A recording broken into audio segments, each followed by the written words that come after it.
ఇంద్రకీలాద్రిపై కొలువుదీరిన దుర్గమ్మ సన్నిధిలో భవానీల దీక్ష విరమణ ప్రారంభమైంది. ఉదయం 6:30 శాస్త్రోక్తంగా అగ్ని ప్రతిష్టాపన కార్యక్రమం నిర్వహించారు.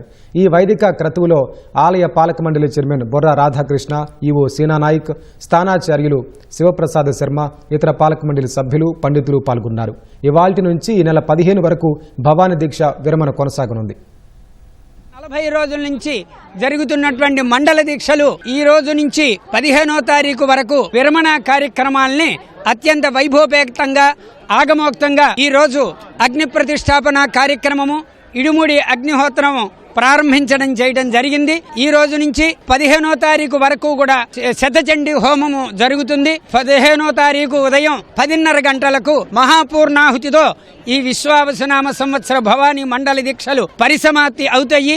ఎంతమంది భక్తులు వచ్చినా వారికి అన్ని సకల సౌకర్యాలు ఇక్కడ దేవస్థానం నుంచి కల్పించడం జరిగింది. అన్ని చోట్ల కూడా మంచి హెల్ప్ డెస్క్లు పెట్టున్నాము. భక్తులు ఏ వైపు నుంచి వచ్చినా ఇక్కడ స్టార్టింగ్ లోనే మా అధికారులందరూ కూడా ఉన్నారు. భవానీ భక్తులకు చిన్న ఇది లేకుండా, వారికి ఎటువంటి అసౌకర్యం లేకుండా మంచిగా సౌకర్యాలు ఎక్కడ చూసినా నీళ్లు కావచ్చు, క్యూ లైన్ కావచ్చు, టాయిలెట్స్ కావచ్చు, వారికి సేద తీర్చుకోవడానికి ఆ యొక్క షామియానాస్ కావచ్చు, లడ్డూ ప్రసాదం కావచ్చు, అన్న ప్రసాదం కావచ్చు, అన్ని రకాలుగా దేవస్థానం తరపున చేశాము.